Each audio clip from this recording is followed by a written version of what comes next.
সাইদ মুগ্ধ হাদি ডাকছে তোমাকে ঝিল আকরম আল্লাযী আল্লামাহু বিল কলম ওয়া নাশহাদু আল্লা ইলাহা ইল্লাল্লাহু ওয়াহদাহু লা শারীকা লাহু وأشهد أن سيدنا ومولانا محمدا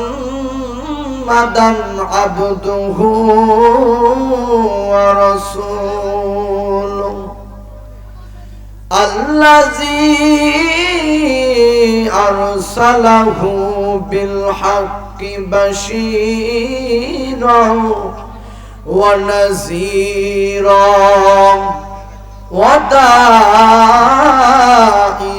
إلى الله بإذنه وسراجا وقمرا منيرا أما بعد فأعوذ بالله من الشيطان الرجيم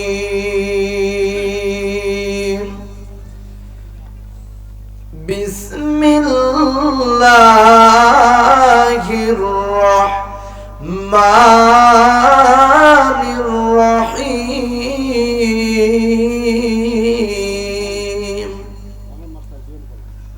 وقضى ربك ألا تعبدوا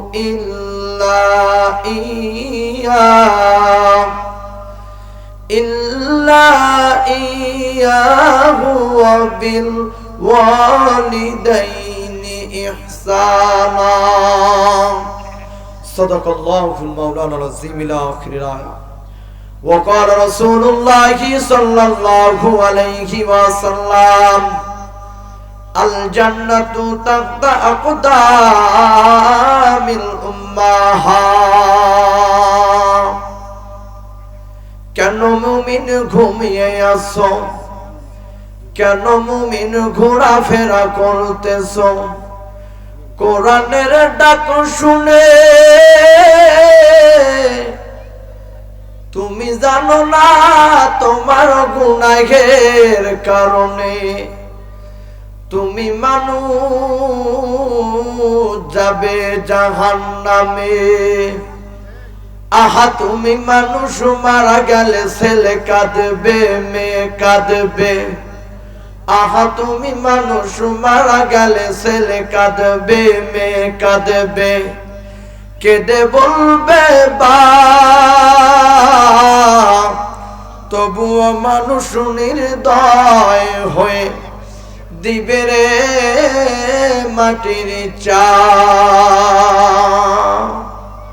আপনারা রাগ করতেছেন কোন মন বেজার আছে বলেন তো আল্লাহর জমিনে আল্লাহর কথা চলবে কি চলবে না আরো জোরে বলেন চলবে কি চলবে না মুসলমান ইমানদার আজকে হলো কোরআনের মাহফিল এই জায়গার মধ্যে হইল জান্নাতের বাগান তবে এখনো কিছু কোপাল পোড়া মুসলমান আছে বাইরে ঘোরাফেরা করতেছে কথা বলেন আওয়াজ দিয়ে বলেন কথা বলেন ঠিক না আমার ভাইরা আমার আগে আপনাদেরকে একটা প্রশ্ন করতে চাই সেই প্রশ্নটা হইল বলেন তো পুরুষের প্যান্ডেলে কারা আছে পুরুষরা আছে না আবার মহিলা আম্মা জানরা পর্দার আড়ালে আছে তাই না কিন্তু দেখেন তো বাইরে কিছু মানুষ ঘোরাফেরা করতেছে এরা কি হিজরা আরো জোরে বলেন এরা কি আরো ভাই জোরে বলেন তো এরা কি কারণ কোরআনের মাহফিলে আল্লাহ তাআলার জমিনে আল্লাহ তাআলার এই বাগানে কোরআনের কথা চলবে আর মুসলমান বাইরে ঘোরাফেরা করবে এটা কোশ্চিনকাল হতে পারে না কথা বলেন কথা বলেন কথা বলেন ঠিক না মনে রাখতে হবে শয়তান কখনো কোরআন সহ্য করতে পারতো না আবু জাহেল সহ্য করতে পারতো না আজও মনে রাখবেন কিছু আবু জাহেল মার্কা মুসলমান আছে না নাই আছে না নাই আমার ভাইয়ের আমার ইতিহাস মনে রাখবেন এখানে যদি আমাদের মাদ্রাসার পরিচালক সাহেব একটা যদি খালি ভাঙ্গা চূড়া মাইক দেয়া কিছুক্ষণ মাগরিবের আগে বলতো আসিতেছে, বাংলার মধ্যে মুখ মাঠের মধ্যে নায়িকা অমুক নায়িকা, এতক্ষণ আমার মনে হয় না 60 বছরের আমার দাদা পর্যন্ত প্রথম নাম্বার কাতারে থাকতেন। এই কথা বলেন ঠিক কিনা ভাইয়ের আমার? তবে কপাল পোড়া মুসলমান, তবে জান্নাত তো সবাই যাবে না, আল্লাহ তাআলা অনেক যাচাই বাছাই করে নিয়ে যাবে। আমরা যারা আছি তারা হইলাম ভাগ্যবান। আল্লাহ তাআলা আমাদের সকলকে একসাথে জান্নাতে যাওয়ার জন্য তৌফিক দান করে দেখ। সকলে বলি আল্লাহুম্মা। আপনারা রাগ করতেছেন? আয় মুজাহিদ আয় ছুটে আয় দিনের পথে জীবন বিলায়, আয় মুজাহিদ আয় ছুটে আয় খোদার পথে জীবন বিলায়। আল কোরআনের বিপ্লবী সুর কণ্ঠে নবীর বাজলো মধুর, আল কোরআনের বিপ্লবী সুর কণ্ঠে নবীর বাজলো মধুর, খোদার দেওয়া সেই সে বাণী, খোদার দেওয়া সেই সে বাণী, এই জীবনে পালতে যে চাই, ঠিক না? আয় মুজাহিদ আয় ছুটে আয় খোদার পথে জীবন বিলায়, এই জীবনটা আল্লাহর রাহে বিলিয়ে দে, এই দেশেরই বাকে বাকে সাইদ মুগ্ধ হাদি ডাকছে তোমাকে। এ ভাই কথা বলেন ঠিক না? এই দেশেরই বাকে বাকে সাইদ মুগ্ধ হাদি লক্ষ শহীদ ডাকছে তোমাকে, ঠিক না? তবুও কি তুই থাকবি বসে, তবুও কি তুই থাকবি বসে, এই কথার জবাব যে চাই। আয় মুজাহিদ আয় ছুটে আয় খোদার পথে জীবন বিলাই। নারায়ে তাকবীর। বলেন চলবে কি চলবে না? আরো জোরে বলেন চলবে কি চলবে না? চলবে তো ইনশাআল্লাহ। যে ঠান্ডা করতেছে প্রচুর পরিমাণ, 600 কিলোমিটার দূর থেকে আসছি প্রোগ্রাম ধরার জন্য। আমার গতকাল মাহফিল ছিল বাংলাদেশের শেষ সীমানা সাতক্ষীরা কালীগঞ্জ। তাদেরকে বলেছি ভাই আমার বাড়ি হইল পঞ্চগড়, পার্শ্ববর্তী জেলা হইল ঠাকুরগাঁও, যদি আমাকে পারেন আমার লাশটা পর্যন্ত আপনারা পৌঁছাইয়া দিবেন ঠাকুরগাঁও। আমার জেলায় আমার জীবনে এমন কোনো নাই যে আমি মাহফিল মিস করেছি।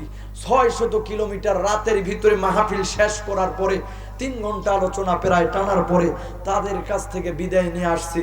শুধুমাত্র আসার পরে একটু খানার পরে আপনার সাথে উপস্থিত হয়েছি। আসুন যেই রব্বে কাবা আল্লাহ তাআলা প্রতি ডেলি নিয়ত লাগাতার 2-3 মাস প্রতিদিন 2-3টা 3-4টা করে চলতেছে। আল্লাহ তাআলা অল্প বয়সে বাংলাদেশে তেতুলিয়া থেকে টেকনাফ পুরো বাংলাদেশ নিয়ে যাইতেছে। আল্লাহ তাআলা দয়া করে মায়া করে এ যাবত সুস্থ রেখেছেন আপনাকে আমাকে। সেই রব্বে কাবার দরবারে একবার জোরে উচ্চ কণ্ঠে আওয়াজে বলি তো আলহামদুলিল্লাহ, আরো জোরে বলি আলহামদুলিল্লাহ। আসুন সেই বিশ্ব নবীর প্রতি সংক্ষিপ্ত আকার দরুদ প্রেরণ করি, যিনি ছিলেন মক্কাওয়ালা মদিনাওয়ালা কামলিওয়ালা, যিনি সমস্ত নবীদের সরদার। আল্লাহ রাব্বুল আলামিন কাল কিয়ামতের ময়দানে বন্ধু হিসেবে দান করবেন হাউজে কাউসার। আসুন সেই বিশ্ব নবীর প্রতি সংক্ষিপ্ত আকারে দরুদ প্রেরণ করি, সকলে বলি সাল্লাল্লাহু আলাইহি ওয়াসাল্লাম। জানতে চাচ্ছি মাহফিল পাইয়া রানী সংকলের মুসলমান খুশি না বেজার? একবার জোরে সোরে যুবক ভাইদের আওয়াজ, একটা যুবক ভাইরা রাস্তার কিনারে দোকান, পাটে কসমেটিকের দোকানে, আচারের দোকানে, পানের দোকানে, আমার মনে হয় না, আমিও যুবক মানুষ, এতদিন যা ওয়াজ করেছেন আজকে এমন বক্তা নিয়ে এসেছেন যেই বক্তা এখনো হইল আনমেরিড সিঙ্গেল বক্তা। কথা বুঝতে পারছেন? এজন্য আমার ওয়াজ হবে আর কোনো অ্যাঙ্গেলে আর প্যান্ডেল ওয়াজ নেই, এখন যা হবে ফাটাফাটি ওয়াজ হবে। এ ভাই কথা বলেন ঠিক না? ভাইরা আমার, কোরআনের কথা চলবে আল্লাহ তাআলার জমিনে, আর বিগত দিনের মতো কোনো সমস্যা নেই। ও ভাই কথা বলেন ঠিক না? বলেন আমাদের কোনো ভয় আছে? বলেন তো জমিনের মালিক কে?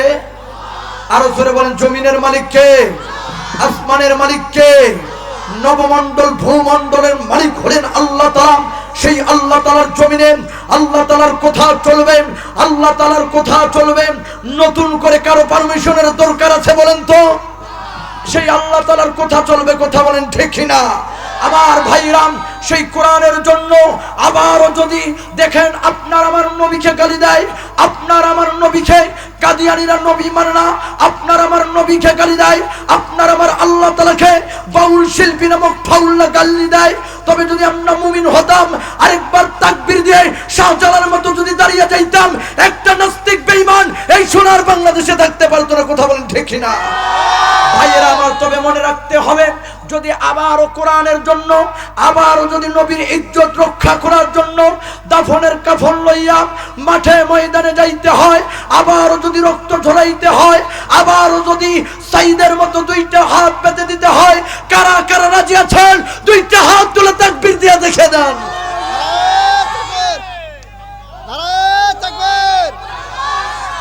আল কোরআনের আলো, আল হাদিসের আলো। চলবে তো ইনশাআল্লাহ? বক্তা চলে তো ভাই, যুবক ভাইরা চলে তো ইনশাআল্লাহ? একটু পরে দেখবেন ওয়াজের পূর্বে আমি আগে ওয়াজ করি, কারণ ডিজিটাল জামানায় আল্লাহ তাআলা এক এক রকম ভাবে যুগের পরিবর্তন করাইতেছে। আল্লাহ তাআলা সেই রকম ভাবে আল্লাহ তাআলা বক্তাও পাঠাও এমন করে। এ ভাই কথা বলেন ঠিক কিনা? হাল জামানার একদম যুবক মানুষ, চ্যাংড়া মানুষ, আগেই বলিনি একদম বক্তা সিঙ্গেল আনমেরিড, এখনো বিবাহ করে নাই, এজন্য যা ওয়াজ হবে আজকে ফাটাফাটি বাটাম ফাটা ওয়াজ হবে। এ ভাই কথা বলেন ঠিক কিনা? যদি একটা এই শীতের দিনেও, আমি অনেক কষ্ট করে এসেছি, বললাম তো আমার কণ্ঠের অবস্থা, অসুস্থ অবস্থায় আমি গাড়ি থেকে আসছি, মনে হয় শরীরের ভিতরে কোনো শক্তি নাই, তবে আপনাদের আওয়াজ পেলে ইনশাআল্লাহ একটা ঘন্টা চলবে তো ইনশাআল্লাহ? নারায়ে তাকবীর! চলবে তো ইনশাআল্লাহ? এবার জানতে চাচ্ছি কারা কারা মাহফিল পাইয়া খুশি হন নাই, দুইটা হাত তুলে দেখান তো। তো এক ব্যক্তির মতো উত্তর দিলে হবে না। আমাদের সমাজে একটা গল্প সাধারণভাবে বোঝার জন্য বলি, বিয়ের পরে দেখবেন যখন জামাই বেটিকে বিয়া দেওয়ার, যখন দেখবেন নতুন বিয়ের পরে বিদায় দেয় না, আমাদের এলাকায় দেখবেন নতুন বিয়ের পরে বিয়ে দেওয়া, দেখবেন বিদায় দেওয়ার সময় শ্বশুর শাশুড়ি কিন্তু সেই কান্না করে। ভাই একটু শান্ত হয়ে যান ভাইরা আমার, দেখবেন শ্বশুর শাশুড়ি দেখবেন বিদায়ের সময় দেখবেন সমানভাবে কাঁদতে আছে। এখন জামাই বেচারা সেই চিন্তা করতেছে, হায় রে, এই সময় যদি শ্বশুর শাশুড়িকে যে কোনো একটা কথা না বলে বুঝ না দেই, তাহলে তো আরো 2-3 দিন পর আমাদের সমাজে চলে আসে, তাহলে তো আর দেশি মুরগি আর জব করবে না। এখন জামাই বেচারা বলতেছে, কি বলে বুঝ দেই, পাশে তো কেউ নাই, যে কান্না শুরু করতেছে সবাই কান্না করে, একটা বেটি কি বলে বুঝ দেই। আল্লাহর বেচারা এখন চিন্তা করে দেখতেছে, হায় রে, যে কোনো একটা কথা বললে দিতে হবে। বলতেছে, আব্বাজান আম্মাজান কোনো চিন্তা নাই, তোমারও বেটি যেটা মোরও বেটি ওইটা। এইরকম উত্তর দিলে হবে? আমাদেরকে, আমি আগেই বলি না, স্ট্রং হইতে হবে। আমার শ্রোতা যারা হয়, যারা নেট, ফেসবুক, ইউটিউব কিংবা টিকটকে যারা দেখেছেন হাজারো জনসমুদ্রে আল্লাহ তাআলা কথা বলা, এজন্য দিল কান মন দিয়ে কথাগুলো শুনতে হবে। রাজি আছেন তো ইনশাআল্লাহ? বাজান রাগ করতেছেন আমার উপরে? আমি তো আপনাদের সন্তান, পার্শ্ববর্তী জেলায় পঞ্চগড়ে জন্ম আমার, আপনাদের দোয়া নেওয়ার জন্য এসেছি। আল্লাহ তাআলা যেন আমাদের সকলকে কবুল করুক, সকলে বলে আল্লাহুম্মা। তো এবার দেখতে চাচ্ছি এই জান্নাতের বাগান পাইয়া কারা কারা খুশি হয়েছেন, দুইটা হাত তুলে একটু নারা দেন তো। নারায়ে তাকবীর! নারায়ে তাকবীর! আমার ভাই বলতেছে, দেখেন আমি আসছি এই ভাইয়ের জন্য, ভাইয়ের যে ফোন, আমি কই যদি না যাই 3 দিন পরে মামলা শুরু হয়ে যাবে। এজন্য ভাইয়ের জান যাক আর জীবন যাক চলে আসতে হবে। আমার মনির বিন সিরাজ ভাইয়ের ভাই বলতেছে মেয়েদের নিয়ে, যারা আমার ওয়াজ দেখেন আলহামদুলিল্লাহ, মেয়েদের নিয়ে আমি ভালো ওয়াজ করি। কথা বলেন ঠিক কিনা? বলি নাই যে ওয়াজের আগে ওয়াজ হবে, কিন্তু তার আগে মাঠটা, ওয়াজের পূর্বে একটু মাঠটা গুছিয়ে নিতে হয়, সকলকে একটু শান্ত পরিবেশটা নিয়ে আসি, তারপরে ওয়াজ হবে। তো দেখেন আমরা জান্নাতের বাগান পেয়ে খুশি হয়েছি। আল্লাহর নবী বিশ্ব নবী রহমাতুল লিল আলামিন বললেন, ও সাহাবায়ে কেরাম, ইজা মারতুম বিরিয়াজিল জান্নাহ ফারতাউ। ও সাহাবায়ে কেরাম, যখন তোমরা জান্নাতের বাগানের কাছ দিয়া যাইবা, তখন তোমরা জান্নাতের বাগানের মধ্যে বসে যেও।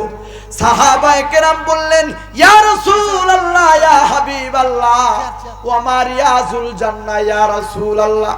যারা ওলামায়ে কেরাম আছেন, যারা তাফসীর বিষয়ে জানেন, এই শব্দগুলো জানেন, আল্লাহর নবীকে বললেন, ও আমার ইয়াজুল জান্নাহ, ইয়া রাসূলুল্লাহ, এটা তো হলো পৃথিবী। এই পৃথিবীর মধ্যে আমরা আবার জান্নাতের বাগান পাবো কোথায়? না না না, কাল কিয়ামতের ময়দানে যেই সমস্ত বান্দারা নেকি লইয়া যাবে, আমল ভালো লইয়া যাবে, তাদের জন্য বরাদ্দ বাজেট থাকবে উপরওয়ালার কাছ থেকে জান্নাত। আর যেই সমস্ত বান্দারা গুনাহ লইয়া যাবে, তাদের জন্য বরাদ্দ বাজেট হইল জাহান্নাম। আল্লাহর নবী গো, ওয়া রিয়াজুল জান্নাহ, ইয়া রাসূলুল্লাহ, এই পৃথিবীর মধ্যে আমরা আবার জান্নাতের বাগান পাবো কোথায়? না না, জান্নাত আর জাহান্নাম হইল আখিরাতের বিষয়। আল্লাহর নবী বললেন, সাহাবীরা, দুনিয়ার মধ্যেও জান্নাতের বাগান আছে। আল্লাহর নবীকে বললেন, ইয়া রাসূলুল্লাহ, দুনিয়ার মধ্যে জান্নাতের বাগান পাবো কোথায়? আল্লাহর নবী বললেন, কিলা হিলাকুজ যিকরি, যেই মজলিসের ভিতরে আল্লাহ তাআলার জিকির করা হয়, যেই মজলিসের ভিতরে আল্লাহ তাআলার প্রশংসা করা হয়, যেই মজলিসের ভিতরে আল্লাহ তাআলার কথা বলা হয়, যেই মজলিসের ভিতরে আল্লাহ তাআলার তারিফ করা হয়, এই মজলিসটা হইল জান্নাতের বাগান। সুবহানাল্লাহ। মনে হয় জান্নাতের বাগান পাইয়া রানী শঙ্করের মুসলমান খুশি না হইয়া বেজার হয়? খুশি হয় না? খুশি হইলে আওয়াজ দিতে হবে বেশি। কথা বলেন ঠিক কিনা? ও মুসলমান, আবারও জানতে চাচ্ছি, এত সুন্দর করে জানতে পারলাম এটা সাধারণ পেন্ডেল নয়, হাদিসের ভাষ্য অনুযায়ী জানতে পারলাম এটা জান্নাতের বাগান। এবার জানতে চাই গো, জান্নাতের বাগান পাইয়া খুশি না বেজার? আরো জোরে বলেন, খুশি না বেজার? খুশি হইলে আওয়াজ দিতে হবে বেশি। দিতে পারবেন তো ইনশাল্লাহ? পারবেন তো ইনশাল্লাহ? শূন্য শূন্য রানী শঙ্করবাসী, শূন্য শূন্য ঠাকুরগাঁওবাসী, শূন্য দিয়া মন ভালো লাগলো আজকে রোগ মাদ্রাসার মাহফিল আয়োজন। ভালো লাগলো গেরাম ডাঙ্গি দারুস সুন্নাহ হাফেজিয়া মাদ্রাসার মাহফিল আয়োজন। ভালো লাগলো আপনাদের এই মাহফিল আয়োজন।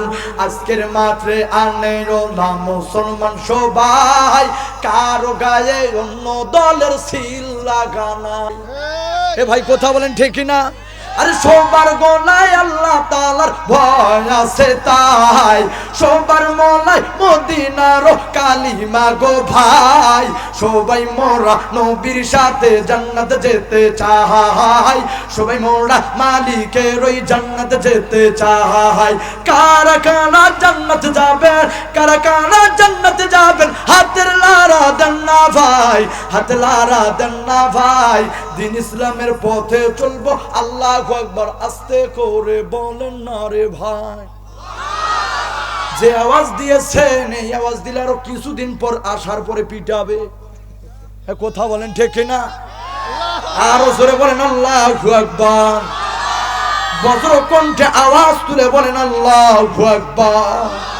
এই মুসলমানদের স্লোগান। আল্লাহ তাআলা বলেন, ও রব্বাকা ফাকাব্বির, তোমরা তাকবীর দাও কার নামে বলেন তো?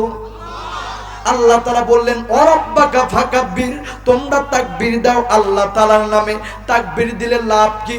তাকবীর দিলে তসলিমা নাসরিনের মতন যত বেহায়া আছে এই সোনার বাংলাদেশে বোরখা পরে পালাইতে দিশা পায় না। এ ভাই কথা বলেন ঠিক না? সোনার বাংলাদেশে যত বেঈমান গুলো আছে ধুতি পরে দেশ থেকে পালাতে বাধ্য হয়। কথা বলেন ঠিক কিনা? এই সোনার বাংলাদেশ শাহজালালের দেশ, ওলি আল্লাহর দেশ। এই দেশে ইসলামের কথা চলবে। নতুন করে যদি কেউ বলে কোরআনের মাহফিল চলবে না, ওকে পিটাইয়া সোজা করে দিতে হবে। ভাই কথা বলেন ঠিক কিনা? এবার মুসলমানের আওয়াজ দিয়ে বলেন আল্লাহু আকবার। চলবে তো ইনশাল্লাহ? চলবে? রাগ করতেছেন? রাগ করতেছেন আব্বাজান? চলবে তো ইনশাল্লাহ? নারায়ে তাকবীর। দেখেন খুব দ্রুত সময়, খুবই সংক্ষিপ্ত ভাবে নিয়ে যাইতেছি। মা বোনদের পক্ষে কিছু বলবো? আমি বলি না, আল্লাহ তাআলার কোরআন যদি বলে সেখান থেকে বলতেছি। আমার উপরে দোষ দিতে পারবেন না। কিন্তু মনে রাখবেন, কিছু কিছু মানুষ বলে জাহিদ ভাই এই বয়সে আপনি এত গরম ওয়াজ করতেছেন কেন? আরে উপরওয়ালার আমাদের উপর চাপ, এমন কথা বলে যাবে না। আমি বলি ভাই, আলা কুল্লুকুম রাইন ওয়া কুল্লুকুম মাসউলুন আন রায়াতিহি। ওলামায়ে কেরাম আছেন, জাতির শ্রেষ্ঠ সন্তানরা আছেন।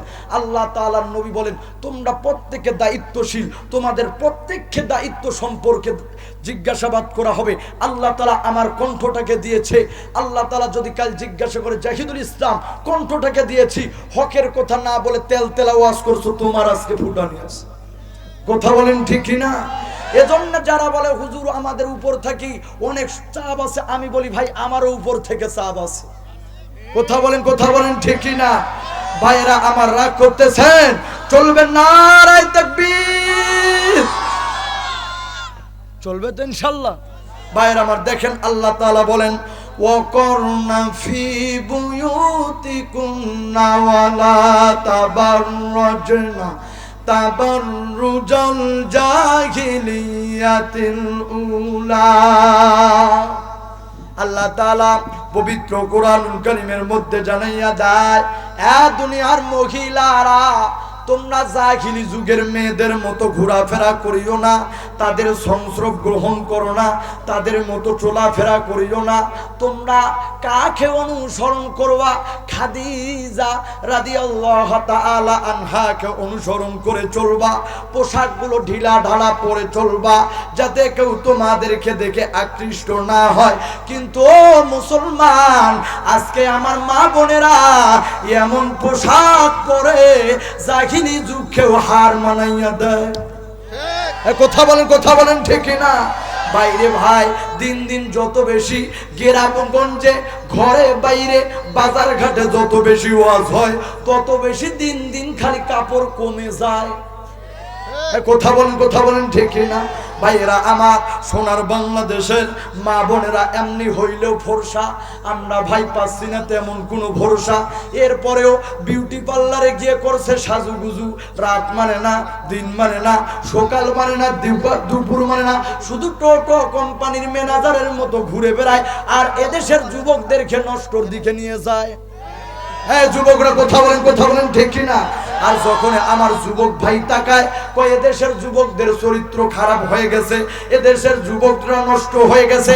আমি বলি না না, এই দেশের সোনার ছেলেরা এখনো ভালো আছে। তার বাস্তব প্রমাণ হলো তারা মাঝে মধ্যে দেশের জন্য, ইসলামের জন্য রাজপথে জীবন দেওয়ার জন্য যায়। কথা বলেন ঠিক কিনা? আজকে যেভাবে আপনারা চলতেছেন, বাংলাদেশে কিছু মেয়েকে দেখলে ভাইরে ঢাকার মধ্যে যেমন মনে করবেন মনে হয় লন্ডনে আসছেন। কথা বলেন ঠিক কিনা? এমন পোশাক পরে, শাড়ি না মশারি, সিনার কায়দা। কথা বলেন ঠিক কিনা? ভাইয়েরা আমার, আশকারা মাসকারা আমার ভাইয়া কত কষ্ট করে সারাদিন কাজ করে স্বামীর সাথে ভালো ব্যবহার করে না, কিন্তু যেই দিন দেখবেন মার্কেটে যায় একদম সেন মাইকা দামি কাপড় পইরা রিকশাওয়ালা মামাকে দেখার জন্য যায়। এ ভাই কথা বলেন ঠিক কিনা? ভাইয়েরা আমার, একটা নতুন ওয়াজ শুই না যান। বলেন তো আপনার আমার আদি পিতার নাম কি? আরো জোরে বলেন। দেখেন সোনার বাংলাদেশের যুবকরা দেখেন সাহাবায়ে কেরামের নাম জানে না, সাহাবীদের নাম জানে না।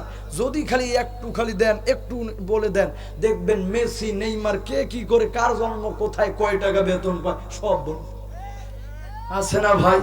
অথচ দরকার ছিল সাহাবীদের জীবনগুলো পড়া। তাদের মতো জীবন আমাদেরকে গড়া। আলহামদুলিল্লাহ। তো দেখেন আপনার আমার আদি পিতা হযরত আদম আলাইহিস সালাম জান্নাত থেকে চলে আসার পর নিজের লজ্জা স্থানকে ঢাকবেন, নিজের লজ্জা স্থানকে ঢাকার জন্য বড় বড় 3টা পাতা ব্যবহার করে। এজন্য ও মুসলমান একটু উত্তর দিয়ে বলেন তো, যদি কোনো পুরুষ মুসলমান মারা যায় বলেন তো কয় পিস কাফন পরানো হয়? আরো জোরে। এবার দেখেন আপনার আমার আদি মাতা মা হাওয়া আলাইহিস সালাম জান্নাত থেকে আল্লাহ তাআলা যখন দুনিয়ার জমিনে পাঠাইয়া দিলেন, ওই সময় আপনার আমার আদি মাতা মা হাওয়া আলাইহিস সালাম জান্নাত থেকে চলে আসার পর নিজের লজ্জা স্থানকে ঢাকার জন্য বড় বড় 5টা পাতা ব্যবহার করেন নিজের লজ্জা স্থানকে হেফাজত করার জন্য। ও মুসলমান, এইবার বলেন তো, এজন্য যদি কোনো মুসলমান আম্মা জান মারা যায় বলেন তো কয় পিস কাফন পরানো হয়? এবার দেখেন কোথায় থেকে যেন এক ধাক্কায় চলে আসলো 3 পিস। কথা বলেন, কথা বলেন। আবার কমতে কমতে হঠাৎ করে ডিজিটাল স্মার্ট বাংলাদেশ 2 পিস। ভাই কথা বলেন ঠিক কিনা? ভাইয়েরা আমার, হঠাৎ করে একদিন বাজারের মধ্যে গেলাম, যাওয়ার পরে দেখতেছি সাইনবোর্ডের মধ্যে লেখা আছে 1 পিস। আমি কই কিরে ভাই এটা কি করেন, খায় না মাথার দিয়ে, এটা কি কাপড় না আর কোনো? কই সারা বাংলাদেশে ওয়াজ করে বেড়াইতেছেন, দেশের খবর রাখেন না, এটা আপনার আপু আর ভাবি পরে 1 পিস। আমি বলি ভাই সব ঠিক আছে, এখন আমার মাথায় বড় চিন্তা চলে আসলো, না জানি এইবার কোন দিন 0 পিস হইয়া যায়। এই কথা বলেন, কথা বলেন ঠিক না? ওই দিন কিন্তু রাস্তাঘাটে পুরুষ চলতে গেলে পর্দা করে চলতে হবে। এই কথা বলেন ঠিক না? ভাইয়েরা আমার, ডিজিটাল যুগ। হায় রে আল্লাহ, হাজী সাহেব 3 বার হজ করে আসছে, অথচ মেয়েটাকে কলেজের মধ্যে পাড়ায় কলেজের মধ্যে পাঠিয়ে দেয় টাইট ফিটিং জামা পরে। ভাই কথা বলেন, কথা বলেন ঠিক না? ভাইয়েরা আমার, শুধু তাই নয়, যুবকদের আরো অবস্থা কি বলি। বিয়ে করার পর নিজের বউটাকে সুন্দর করে সাজাইয়া একটা পালসার আর 15 গাড়ির মধ্যে চড়াইয়া সুন্দর করে পিক তুইলা আস্তে কইরা ফেসবুকের মধ্যে পোস্ট কইরা কয় সবাই দোয়া করবেন আল্লাহ তাআলা যেন দাম্পত্য জীবন সুখময় করুক। আছে না, আছে না?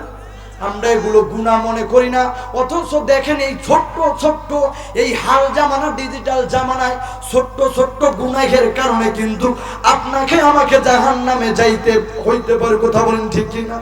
আহারে, আমরা গুনাহকে গুনাহ মনে করতেছি না। শুধু তাই নয়, সোনার বাংলাদেশে আজকে আগেই বলেছি, ওয়াজের পূর্বে ওয়াজ করা দরকার। সোনার বাংলাদেশে কিছু লুচ্চা দুলা ভাই আছে। ভাই কথা বলেন, কথা বলেন ঠিক না? যদি দেখেন শালির দ্বারা মেহমান না করানো হয়, ওর মাথা নাকি ঠান্ডা হয় না। কথা বলেন ঠিক না? এরা যায় দেখবেন গাড়ির মধ্যে লইয়া যায়, মাঝে মধ্যে ব্রেক মাইরা ফাঁকা জায়গা পূরণ কইরা লয়। ভাই কথা বলেন ঠিক না? রাস্তার ধুলা গায়ে মাইকা মুখটা বানায় ধোলা, যায় না রে অনুমান কোড়া ফোরসা নাকি কাহালা। আরে জীবন সঙ্গী পয়সা নিও খাইও না তাই তো ধরা, ভেজাল কোনটাতে আছে যাই না সহজে ধরা। আধুনিকার মেয়েরা সব চুলগুলোকে কেটে রাস্তাঘাটে চলে তারা পুরুষের মতো হেঁটে। ভাই কথা বলেন, কথা বলেন ঠিক না? চলবে চলবে, একটু চলবে আর হালকা। ওরে যেই মেয়েটার রাস্তাঘাটে মাথায় কাপড় নাই, বুঝতে হবে সেই মেয়েটার লজ্জা শরম নাই। কথা বলেন ঠিক না? যেই মেয়েটার রাস্তাঘাটে মাথায় ওড়না নাই, বুঝতে হবে সেই মেয়েটার লজ্জা শরম নাই। আরে লজ্জা না থাকিলে কি তার লজ্জা দেওয়া যায়, বুঝতে হবে সেই মেয়েটার লজ্জা শরম নাই। কিছু মেয়ে ঠোঁটে মুখে লাগায় কত রং, রাস্তাঘাটে যুবক দেখলে দেখায় কত ঢং। আরে তাদের দেখে যুবকেরা বারে বারে চাকায়, লজ্জা না থাকলে কি তার লজ্জা দেওয়া যায়? মনে হয় রাগ করতেছেন আর না বলি? চলবে আর একটু চলবে তো ভাই? ইয়ে তো ঘর কলির কারবার, মেয়েদের জামাতে কোলার, পুরুষের গলে দেখি হার। দেখো ভাইয়া কি চাইয়া দেখাই কি সুন্দর, এ তো ঘর কলির কারবার, ঠিক না? খোদার বান্দা নবীর উম্মত মিছে করো দাবি, বেপরদায় চলিলে তুই জাহান্নামে যাবি।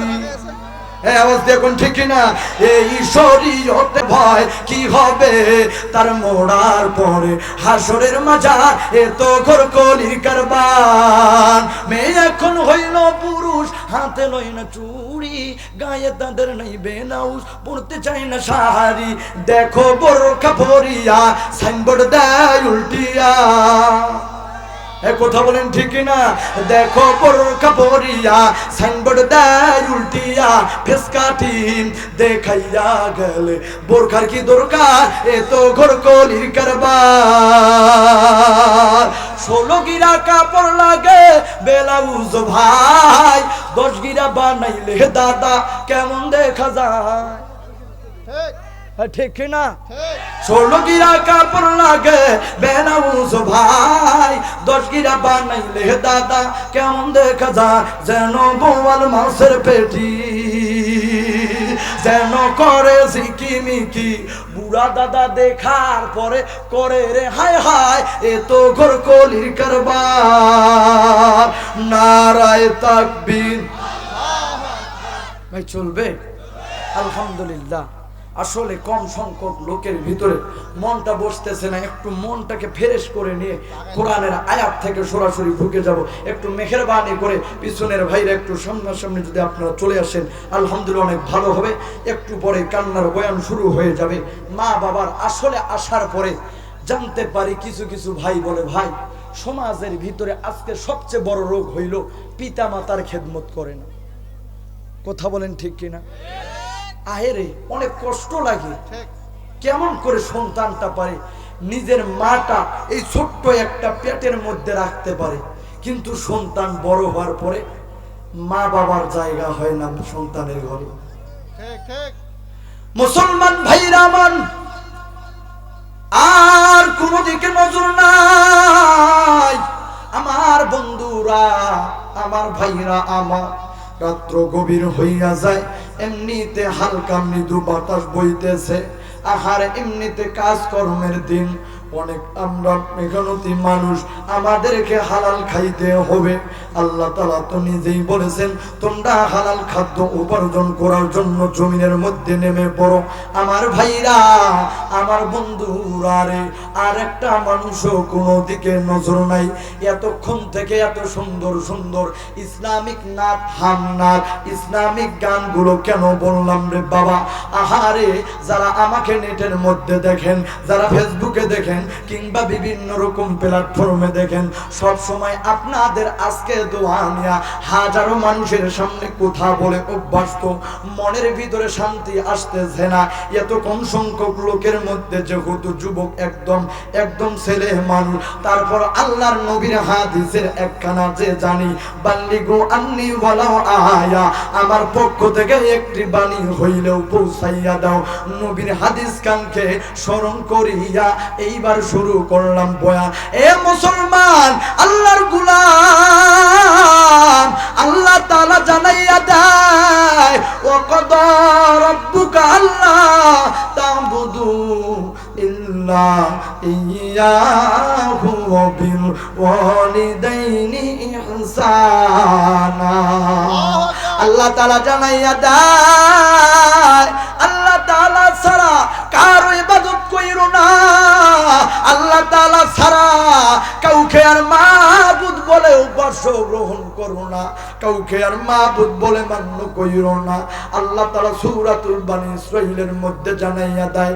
এরপরে আল্লাহ তাআলা আয়াতের একটু পরে জানাইয়া দেয়, ইল্লা ইয়্যাহু ওয়া বিল ওয়ালিদাইনি ইহসানা। তবে বান্দা জেনে নাও, এরপরে তোমরা তোমাদের পিতা মাতার খেদমত করো। আল্লাহ তাআলা জানাইয়া দেয়, আল্লাহ তাআলা ছাড়া কাউকে মানা যাবে না, তবে এরপরেই তোমরা তোমাদের পিতা মাতার খেদমত করো। কিন্তু মুসলমান, আজকে আফসোস লাগে, বড় হৃদয়টা ভেঙে যায়। আহারে মাঝে মধ্যে কিছু আব্বা জানদেরকে দেখি প্রোগ্রাম যাইতে, আহারে যদি জিজ্ঞাসা করি আব্বা জান আপনাদের কি সন্তান নাই, বাইরে ঘুমান, বাইরে তো নিরাপত্তা নাই। কয় বাবারে সবাই বড় বড় জায়গায় চাকরি করে, সবাই বড় বড় অফিসার হইয়া গেছে, কিন্তু তাদের বাড়িতে এখন নাকি আমাদের জায়গা নাই। আহারে কেমন সন্তান, কেমন নিমক হারাম। ডক্টররা জানাইয়া দেয়, যারা সায়েন্স নিয়ে পড়ালেখা করেছে তারা বলতেছেন হুজুর জানেননি এই মায়ের গর্ভটা হইল মাত্র 12 ইঞ্চি, পেটটা হলো যে জায়গায় সন্তান থাকে, কিন্তু যখন 1 মাস হয়ে যায়, সন্তানটা যখন 1 মাস হয়ে যায়, 13 ইঞ্চি যখন হয়ে যায়, পেটটা কিন্তু থেকে যায় 12 ইঞ্চি।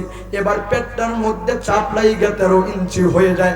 এমন এমন করে যখন 18 ইঞ্চি পর্যন্ত যায়, তখন কিন্তু পেটটার মতো জায়গা আর হয় না। তখন আস্তে কইরা পা দুইটা এবার মায়ের কলিজা বরাবর লাইগা যায়।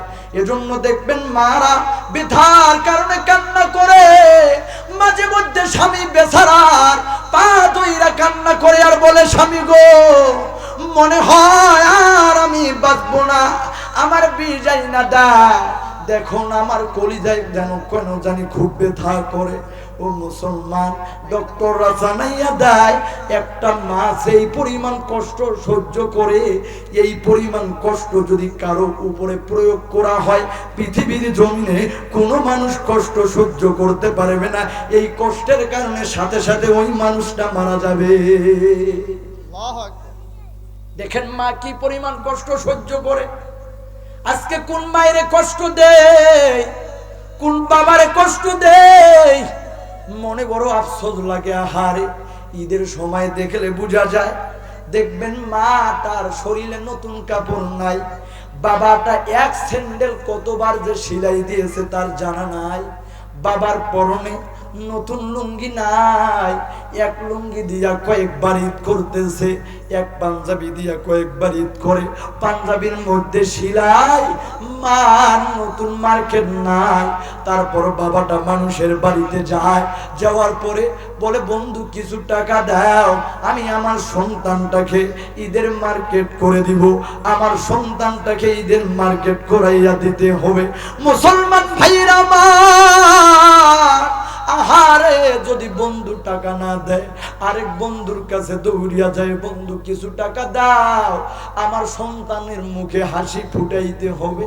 তারপর বাবা মা ওই সন্তানের মুখে হাসি ফুটায়। তবে দুঃখের বিষয়, যখন সন্তান বড় হয়ে যায়, একা একাই বউয়ের সাথে, একা একাই রাত্র গভীর হইলে পরে একা একাই ফলমূল খায়, মা বাবার একটা বড় খোঁজ নেয় না। এমন সন্তান আছে না, বড় আফসোস লাইগা যায় আব্বা জান, দিলটা বড় কান্না করে।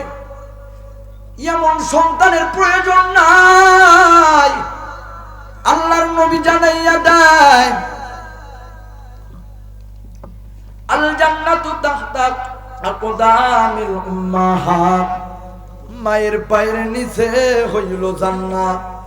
আল্লাহর নবী জানাইয়া দেয়, হুমা জান্নাতুকা হুমা নারুকা, তোমাদের মা বাবাই হইল তোমাদের জন্য জান্নাত, হুমা নারুকা, তোমাদের মা বাবাই হইল তোমাদের জন্য জাহান্নাম।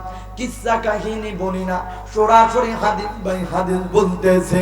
মুসলমান ইমানদার দেখেন তো, আল্লাহর নবী জানাইয়া দিলেন, তোমরা যদি পিতা মাতার সাথে ভালো ব্যবহার করো তাহলে তোমাদের জন্য জান্নাত হইয়া যাবে।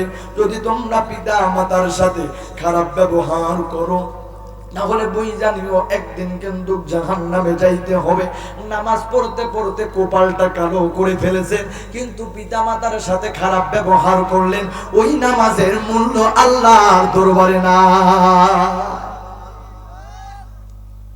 কিন্তু এমন একটা যুগ আসছে, যেই যুগে আগের মতো সব কিছু যেন পরিবর্তন হয়ে গেছে। কথা বলেন ঠিক কিনা?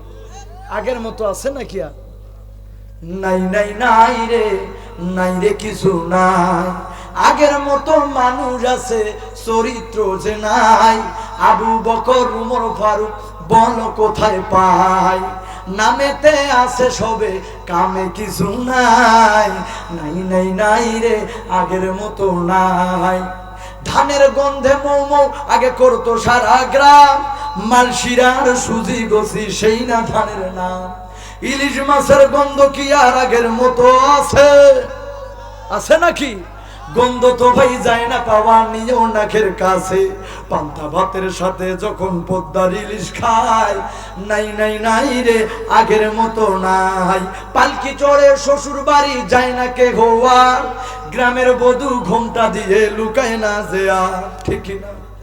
শ্বশুর বাড়ি মধুর হাড়ি বলে না আর কেউ, গরুর গাড়ি চালায় না আর গাড়িয়ালেরা কেউ। ওসব কিছুর দিন নাকি সে যেটাই শুনতে পায়, নাই নাই নাই রে আগের মতো নাই। বিয়ের পরে শ্বশুর আর শাশুড়িকে পেলে, জন্মদাতা মা বাবাকে যায় রে ছেলে ভুলে। কথা বলেন ঠিক না? বিয়ের পরে শ্বশুর আর শাশুড়িকে পেলে, জন্মদাতা মা বাবাকে যায় রে ছেলে ভুলে। মাতা পিতা মুরব্বীরা পায় না রে সম্মান, পদে পদে শুধু তারা হচ্ছে অপমান। স্নেহ মায়া প্রেম প্রীতি কমছে শুধু তাই, নাই নাই নাই রে আগের মতো না।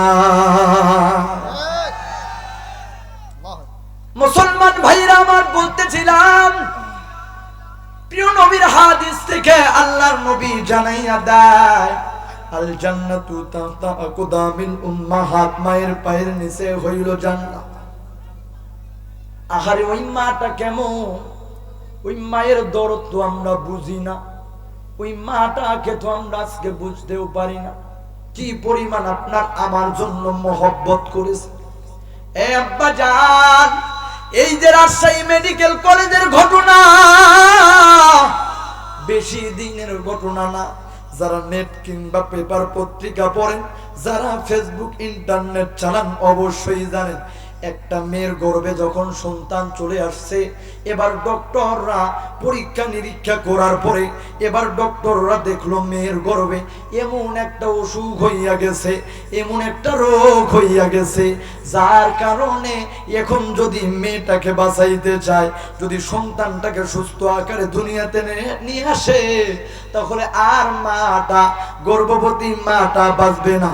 যদি মাটাকে বাঁচাইতে চায় তাহলে গর্ভের সন্তানটা বাঁচবে না। এবার ডক্টররা বাড়ির পরিবারের লোকদেরকে ডাক দেয়া বলতেছে, এর ডকে বাড়ির মানুষেরা, তোমাদের কাছে আমাদের শুধুমাত্র একটা অপশন বাকি আছে, বলেন তো তোমরা কি করতে চাও? মেয়েটাকে বাঁচাইতে চাও নাকি গর্ভের সন্তানটাকে বাঁচাইতে চাও? স্বামী বেচারা ডাক দিয়ে বলতেছে, ডক্টরে না না না, যদি গাছ বেঁচে থাকে তাহলে ফল আরো পরবর্তীতে পাওয়া যাবে। আরে ডক্টর, আমার বউয়ের দরকার, এমন বউ পাওয়া যাবে না, না না এমন ভালো বউ পাওয়া যাবে না। এবার ওই মেয়েটার বাবা আমার ডাক দিয়ে বলতেছে, এ ডক্টর, আরে চিকিৎসক, আমার মেয়ের দরকার, না না তোমরা গর্ভের সন্তানটাকে গর্ভে মাইরা ফেলাও। শ্বশুর শাশুড়ি বলতেছে, না না আমার বৌমার দরকার, গর্ভের সন্তানটার প্রয়োজন নাই, সে এখনো দুনিয়াইতে আসে নাই, গর্ভের মধ্যে তোমরা মাইরা ফেলাও। কিন্তু দেখেন ভাই, ওই মা হসপিটালের বেডের মধ্যে তাইকা জানালার কাজ দেই কথা শুনতেছে। আহার সকলের পরামর্শ হইল আমার গর্ভের সন্তানটাকে মাইরা ফেলাবে, তাকে দুনিয়াইতে নিয়ে আসবে না। সবাই পরামর্শ করে তার আনতে হবে না, আমাকে তারা বাঁচাইবে। মাটা ডক্টরকে ডাক দে বলতেছে, ডক্টর রে, আরে না, সকলের পরামর্শর দাম আছে। আমি মা 9-10টা মাস যেই সন্তানটাকে এত কষ্ট করে লালন পালন করলাম, যেই সন্তানটার কারণে ঠিক মতো বাথরুমও যাইতে পারি নাই, ঠিক মতো খানাও খাইতে পারি না, ঠিক মতো ঘুমাইতেও পারি না, ঠিক মতো চলতেও পারি না, আমি মার কি একটা কথার দাম নাই? ডক্টররা দৌড়ে আসছে, বোন আমার, বলো বলো তোমার কি পরামর্শ, তোমার কি কথা রে বোন, বলো বলো, তুমি কি বাঁচতে চাও নাকি তোমার সন্তানকে বাঁচাইতে চাও? এবার মাটা দেখেন তো, মা তো মা হয়, মায়ের তুলনা পৃথিবীর জমিনে হয় না। আহারে মাটা ডাক দিয়ে বলতেছে, আরে ডক্টর, আরে না হাতে পায়ে ধইরা যায়। আমি মা এই দুনিয়ার জমিনে তো আজকে কয়েকটা বছর থাকলাম, আহারে দুনিয়ার জমিনের আলো বাতাস গ্রহণ করলাম, স্বামীর বাড়িতে কতদিন না সংসার করলাম, মা বাবার বাড়িতে সময় কাটাইলাম, কিন্তু আমার এই ছোট্ট বাচ্চাটা তো দুনিয়ায় দেখে নাই, দুনিয়ার মুখ দেখে নাই। ও ডক্টর, ও নার্স, তোমাদের হাতে পায়ে ধইরা যায়, আমি মা মারা যেতে চাই, আমার গর্বের সন্তানটাকে তোমরা মাইরো না। আল্লাহু আকবার। আহারে মা তো মায়ে হয়, মায়ের তুলনা পৃথিবীতে কোনোদিন হয় না। আহা বনে থাকে বন বাদুরি, বাচ্চা থাকে বুকে, সন্তান ভুলে না মায়ে থাকলে হাজার দুঃখে। আহা বিদেশের পাশে কারো সন্তান মারা যায়, দেশের মানুষ না জানিতে জানে তাহার মা। আহারে যুবক, কোন মাকে আজকে কষ্ট দাও, কোন বাবারে কষ্ট দাও? আজকে যারা এই ময়দানের মধ্যে চলে আসছো, মনে করতেছো এই জাহিদুল ইসলাম পঞ্চগড়ি মাত্র কয়েক বছর অল্প বয়সী যুবক, কয়েক বছর কয়েক বয়স বা হবে এই যুবক মনে করতেছো মনে হয় আমার ফ্যামিলিতে মনে হয় বড় বড় আলেম আছে, মুফতি মুহাদ্দিস অনেকজন আছে। আমি বলি ভাই না না, সারা বাংলাদেশে বলে বেলায় আমার ফ্যামিলিতে মুফতি মুহাদ্দিসও নাই, মনে করতেছো বড় বংশীয় লোক। না ভাই না, কোনো বড় বংশীয় লোক নাই, তোমাদের মতো আব্বা জান, আপনাদের মতো সাধারণ পরিবারের সন্তান। তারপরও কেন আল্লাহ তাআলা পুরো বাংলাদেশে আজকে এই সম্মানের চেয়ারে বসাইয়া দেয়? ইলমও নাই, কালামও নাই, কি বয়ান করি তারপরও জানি না। তবে শেষমেশ সবাই কান্না করে ভাই, জীবনে বয়ান শুনছি, আপনার বড় প্রয়োজন আজকে বয়ান শুনে কান্না করেছি। কত মানুষ কান্না করে, কত যুবক ভাই ফোন করে, আমি নিজেও জানি না। আল্লাহ তাআলা কণ্ঠের মধ্যে কি দান করেছে। বয়ানে ঢুকার পূর্বে মায়ের কাছে ফোন দেই, মা তোমার সন্তান আজকে অমুক জায়গায় কথা বলবে। আমার মা ওই দিকে নামাজ আদায় করে আর দোয়া করে, আল্লাহ তাআলা এই দিকে অটোমেটিক জবান দ্বারা কথা বের করে দেয়। যুবক, তোমাদের হাতে পায়ে ধইরা যায়। যদি বলো জাহিদুল ভাই আমাদের পা দুইটা ধইরা ধইরা বয়ান কইরা যান, আমি বলবো যুবক হাতে পায়ে ধইরা যাই, তোর পা দুইটা আগাইয়া দে, তোর পায়ের মধ্যে হাত দিয়ে বয়ান কইরা যাই, দিল ভাঙ্গা কণ্ঠে বইলা যায়। যদি সফলতা অর্জন করতে চাও, যদি জিরো থেকে হিরো হইতে চাও, যদি বাংলাদেশের ভিতরে টপ তুমি সেই রকম হইতে চাও, যদি সফলতার চূড়ান্ত পর্যায়ে যাইতে চাও, যদি কোটিপতি হইতে চাও, মা বাবার দোয়া লাও, আল্লাহ তাআলা জিরো থেকে হিরো বানাইয়া দিবে।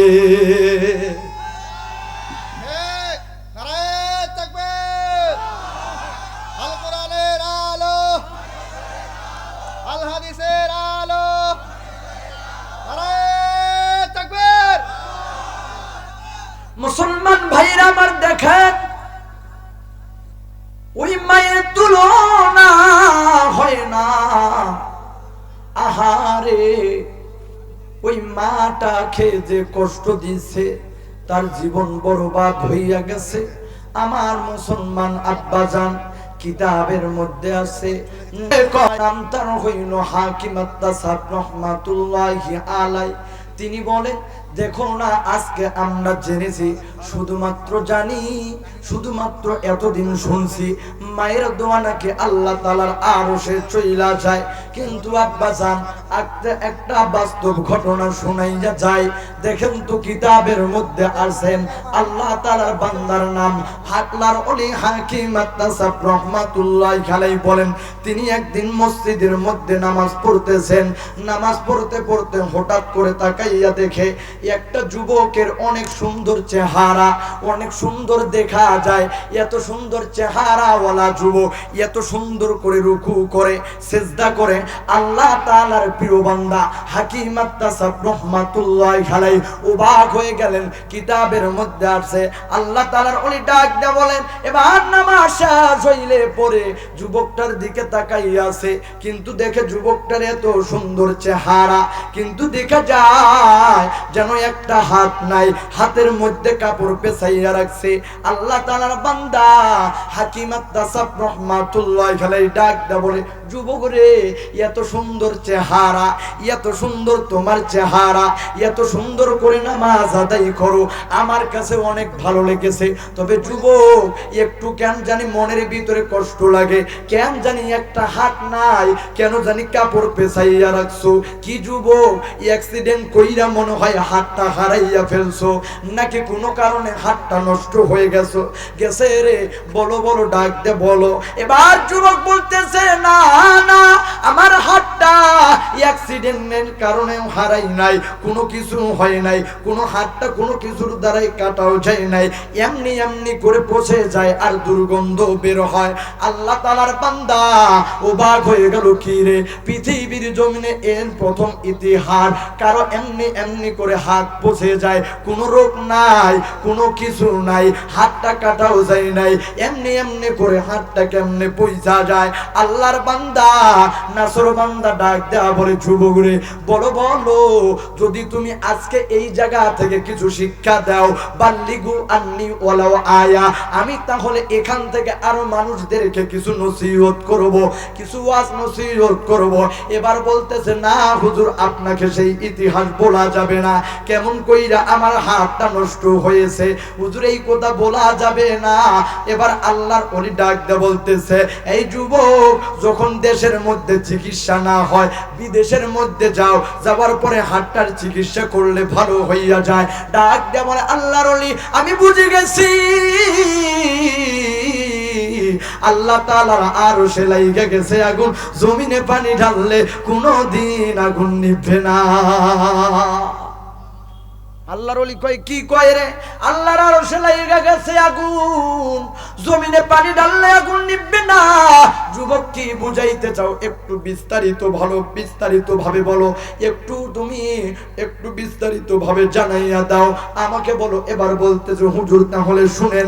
হুজুর, আমি আমার মায়ের কাছ থেকে শুনেছি, ছোট্টকালেই আমার বাবা মারা যায়, আমার মাটা মানুষের বাড়িতে কাজ কইরা কইরা আমাকে লেখা পড়ায়, আমার নানা আমার আত্মীয় স্বজনরা ছিল, ওই সময় যেহেতু আমার মাটা একটা সন্তানের জননী, আমার মাকে দ্বিতীয় ভিন্ন জায়গায় বিয়ে দেওয়ার জন্য আসছিল, কিন্তু হুজুর আমার মাটা বলে, না না না, আল্লাহ তাআলা আমাকে একটা স্বর্ণের টুকরা সন্তান দিয়া দিয়েছে, আমি তার চেহারার দিকে তাকাইয়া নিজের জীবন আর যৌবন শেষ করে দিয়া দিব। হুজুর, আমি আমার মায়ের কাছ থেকে শুনি, কিতাবের মধ্যে আছেন আল্লাহর ওলি হাকিম আত-তাসাব রাহমাতুল্লাহি আলাইহি লেখেন, কয় এবার ওই যুবকটা বলতেছে, হুজুর আমার মাটা তো মানুষের বাড়িতে কাজ কইরা কইরা আমাকে প্রাইমারিতে ভর্তি করে দেয়, এমনে এমনে স্কুলের মধ্যে, এমনে এমনে করে হাই স্কুলের মধ্যে, এমনে এমনে করে কলেজ ভার্সিটির মধ্যে যখন দিয়া দেয়, হুজুর আমি অনেক বড় হইয়া গেলাম। হুজুর, যখন আমার জ্ঞান চলে আসলো, হঠাৎ করে একটা মেয়ের সাথে প্রেম ভালোবাসা হইয়া যায়, রিলেশন হইয়া যায়, আমার মাটাকে না জানাইয়া এবার আমি বিয়ে করলাম। যখন বাড়িতে লইয়া যায়, আমার মাটা ডাক দেয়া বলে, সন্তান এই মেয়েটাকে রে, ও বাবা এই মেয়েটাকে কেন নিয়ে আইছো আমাদের বাড়িতে? আমি আমার মাটাকে জানাইয়া দিলাম, মা গো একটা ভুল কাজ করেছি, তোমাকে না জানাইয়া বিয়ে করলাম। আমার মাটা ডাক দেয়া বলে, সন্তান রে, সমস্যা নাই, তবে তুই তো জানিস আমি তোর মা তোকে কত কষ্ট করে লালন পালন করেছি, যদি তুই তোর মাকে একটা বার বলতি, আমি তোর মা নামাজ পইরা আল্লাহ তাআলার কাছে দোয়া করতাম, আল্লাহ তাআলা তোকে সুখে রাখতো। তবে বাবা সমস্যা নাই, কোনো সমস্যা নাই রে বাবা, আমি দোয়া করি তুই শান্তিতে থাক। কই হুজুর একদিন দুই দিন যাই যখন চইলা যায়, আমার বউটা হইল শিক্ষিত বড় বংশীয় লোক। কিছু কিছু মেয়ে দেখবেন, গরিব মানুষদেরকে দেখবেন কিছু মনে করে না, কিছু দুনিয়ার মধ্যেও কিছু মানুষ দেখবেন গরিব মানুষদেরকে আহারে হোটেলের মধ্যে যদি যায় আমার মেসিয়ার ভাইদেরকে ধমক দিয়ে কথা বলে, আছে না? এদের দেখবেন ভাই বাসের মধ্যে চলেছে হেল্পার ভাইকে দেখবেন মনে হয় মারি ফেলতেছে। এ ভাই, আল্লাহ তাআলার সিস্টেম, আল্লাহ তাআলা যদি চাইতো একেও কিন্তু এইরকম বানাইতে পারতো। তবে আল্লাহ তাআলা সিস্টেম করেছেন যদি সবাইকে এইরকম বানায়, বড় লোক কোটিপতি বানায়, এই কাজগুলো আবার কে করবে? আল্লাহ তাআলার নিজামের জন্য আল্লাহ তাআলা এইরকম সিস্টেম করেছে। হোটেলের মধ্যে যাইয়া দেখবেন কি ভাব নিয়া ছোট্ট বাচ্চাদেরকে ধমক দেয়। আহারে বড় কষ্ট লাগা যায়। ওই ছোট্ট বাচ্চাটা গরিব মানুষের যদি একটু বুকের ভিতরে ব্যথা লাগে আর যদি আমার আল্লাহ তাআলার দিকে একটু বলে আল্লাহ, দেখবেন জীবন কেন পুরো কিয়ামত পর্যন্ত ধ্বংস হয়ে যাবে। কথা বলেন ঠিক কিনা? মুসলমান ভাইরা আমার বলতেছে হুজুর আমার বউটা তো বড় বংশীয় লোক, আমার মাটাকে মেনে নিতে পারে না, আমার মাটা হইল অশিক্ষিত মানুষ। একদিন দুই দিন যায় আমার কাছে বিচার দেয় তোমার মা ভালো নয়। আমি যখন চাকরি থেকে বাড়িতে আসি, আসার পর আমার মায়ের বিরুদ্ধে যখন অভিযোগ দেয়, একদিন অভিযোগ দেয়, দুই দিন অভিযোগ দেওয়ার পরে তৃতীয় দিন অভিযোগ যেই দিন দেয়, হুজুর আমি এই পরিমাণ রাগান্বিত হইয়া যাই।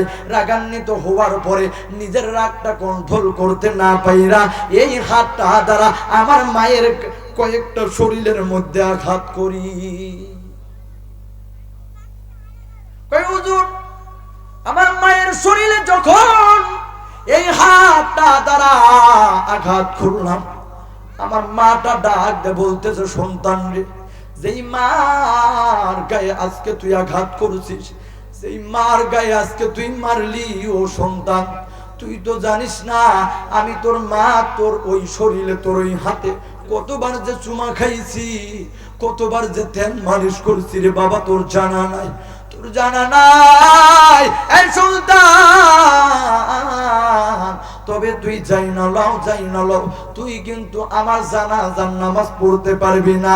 আল্লাহ তাআলা এমন রোগ দিবে যেই রোগের চিকিৎসা কেউ করতে পারবে না। কই হুজুর আমার মাটা কান্না করে আর এই কথাগুলো বলে।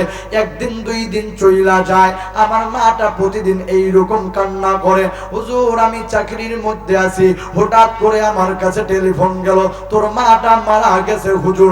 আমি আসতেছি আসলে আস্তে আস্তে কিন্তু হঠাৎ জ্যাম বাইদা যায়, এই পরিমাণ জ্যাম আর ভেজালের মধ্যে পড়ে গেলাম। আস্তে আস্তে গভীর রজনী হইয়া গেল, ওই সময় তো আমার মায়ের জানাজা হইয়া গেছি। আমার পাড়া প্রতিবেশীরা ডাক দেয়া বলতেছে এই সন্তানকে তার মা কেন পালন করলো, এই সন্তানকে কেন তার মা জন্ম দিল রে, এমন সন্তানের প্রয়োজন নাই। একটা মাত্র সন্তান কত কষ্ট করে মানুষের বাড়িতে ভিক্ষা কইরা পড়াইলো, আহারে তার মায়ের জানাজার নামাজ পড়তে তার মায়ের জানাজার নামাজ পড়তে আসতে পারলো না, সামান্য কিছু দূর থেকে আসতে পারলো না। কেমন সন্তান? কয় হুজুর মানুষেরা এই কথা বলে, আমি ওই দিন বুঝে গেছি আমার মায়ের একটা বদদোয়া আল্লাহ তাআলার দরবারে কবুল হইয়া গেছে। কয় হুজুর আমি এবার ভয় আছি, না জানি আর একটা কথা বলেছে, এমন রোগ দিবে পৃথিবীর কোন ডক্টর তোর চিকিৎসা করতে পারবে না। তুই কোন হাত দিয়া তোর মাকে মারলি, তোর মায়ের গালে আঘাত করেছিস রে সন্তান, তুই কি জানিস না? হুজুর এইরকম করে তো কান্না করেছে, আমি ভয় আছি। একদিন দুই দিন সংক্ষিপ্ত ভাবে বলি, অনেক রাত্র গভীর হইয়া যায়।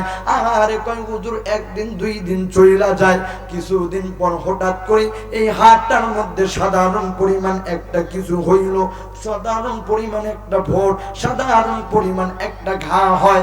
ঘা হওয়ার কারণে হুজুর দিন দিনটা আঙ্গুলটা পচে যায়, এমনে কইরা ইনফেকশনের কারণে পুরো হাতটা পচে যাচ্ছে।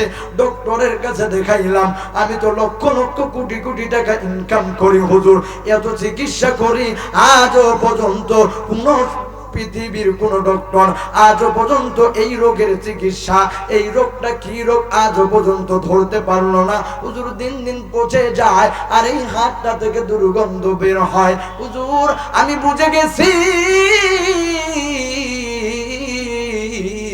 আমার মায়ের দ্বিতীয় বদদোয়াটা আল্লাহ তাআলার দরবারে কবুল হইয়া গেছে। মায়ের চোখে ঝরলে পানি আল্লাহর আরশ কাঁইপা যায়, কান্দে না যেন মায়ের চোখে ঝরলে পানি আল্লাহর আরশ কাঁইপা যায়, কান্দে না যেন মায়ের পায়ের নিচে বেশ সেই কথা ভুলো না, কান্দে না যেন মায়। ভালো লাগতেছে মুসলমান ইমানদার? হঠাৎ করে আপনাদের মাদ্রাসার মাহফিল, যেহেতু হঠাৎ করে একটা কথা স্মরণ হইয়া গেল, হইল তাদের বাবাদের তো নাম প্রকাশ করা হলো, দেখবেন ওই ছেলেদের মুখে কিন্তু হাসি ফুটে। তো আমি ওই দিন পাগড়ি পরাইতেছি, হঠাৎ করে তাকাইয়া দেখি দুইটা ছেলে যেন পাগড়ি নেওয়ার সময় কান্না করতেছে। আমি অবাক হয়ে গেলাম, আহারে। ডাক দিয়ে বললাম, রে ভাই কি ব্যাপার, আজকে তোমরা পাগড়ি পাইতেছো, আজকে তোমাদের হাসি খুশি থাকার কথা, কি ব্যাপার তোমরা আজকে কেন কান্না করতেছো? কই ভাই এই যে আমার বন্ধুরা সবাই পাগড়ি নিল, সবারে তো মা বাবা আছে ভাই রে, সবাই তো পাগড়ি নেওয়ার পরে তাদের মা বাবাকে পাগড়ি দেখাইতে পারে, তাদের মা বাবা স্টেজে আসছে। ভাই জানেননি আমরা আজকে পাগড়ি নিব, মাগরিবের আগে আমাদের তো মাও নাই বাবাও নাই, আমরা আমাদের মা বাবার কবরের কাছ থেকে যখন আসতেছি, আমরা দুই ভাই মা বাবার কবরের কাছে যাইয়া কান্না করছি, আর ডাক দিয়ে বলতেছি, মা আজকে সবার সামনে তোমার দুইটা সন্তান, আমরা দুই ভাই পাগড়ি নিব, সবাই দেখবে, কিন্তু তোমরা তো দেখে যাইতে পারলে না। কই ভাই আমি কবরটার কাছে অনেকক্ষণ কান্না করছি, আমার মা বাবাকে ডাক দিয়ে কান্না করলাম। ভাই বলেন না আজকে কেমন কইরা হাসি খুশি থাকবে? আমাদের মা না, আমাদের দুই ভাইয়ের বাবাও নাই রে ভাই। বলেন আজকে এই পাগড়ি দিছে, বলেন কার কাছে যাইয়া বলবো মা তোমার সন্তান হাফেজ হইছে? গভীর রাত্রিতে সবাই তো মা বাবার কাছে যাইয়া দেখাবে। ও ভাই বলেন না আজকে আপনি পাগড়ি পরাইতেছেন, বড় ভালো লাগতেছে, তবে মা নাই বাবা নাই, মনের ভিতরে বড় দুঃখ। আমি তাদেরকে বললাম, ভাই বুঝানোর মতো ক্ষমতা আমি জাহিদুলের নাই, তবে তোমরা হাফেজে কোরআন হইছো, বড় তোমাদের মা বাবা ভাগ্যবান, তোমরা কবরটার কাছে মাঝে মধ্যে যাইয়া কোরআন তেলাওয়াত করবা, মনে হয় দোয়া করলে আল্লাহ তাআলা তোমাদের মা বাবাকে জান্নাতের বাগিচার মধ্যে রেখে দিবে রে ভাই। জানি না এই ময়দানে কার জানি মা নাই। এই যে মাদ্রাসার মধ্যে মেয়েদের দেখেন না হাফেজা হওয়ার কারণে কত সুন্দর সম্মাননা দেওয়া হইল, আহারে জানি না কার জানি বাবা নাই, আহারে ওই আব্বা জান কে এমন আছেন গো? এই মাদ্রাসার মধ্যে অনেক এতিম বাচ্চা পড়ে, অনেক বাচ্চার মা নাই বাবা নাই, কে এমন আছেন সর্বপ্রথম একজন আল্লাহর বান্দা? কে এমন আছেন সর্বপ্রথম 5000 টাকা দিবেন? কে এমন আছেন সর্বপ্রথম একজন আল্লাহর বান্দা দেখতে চাই অতিথিদের? আহা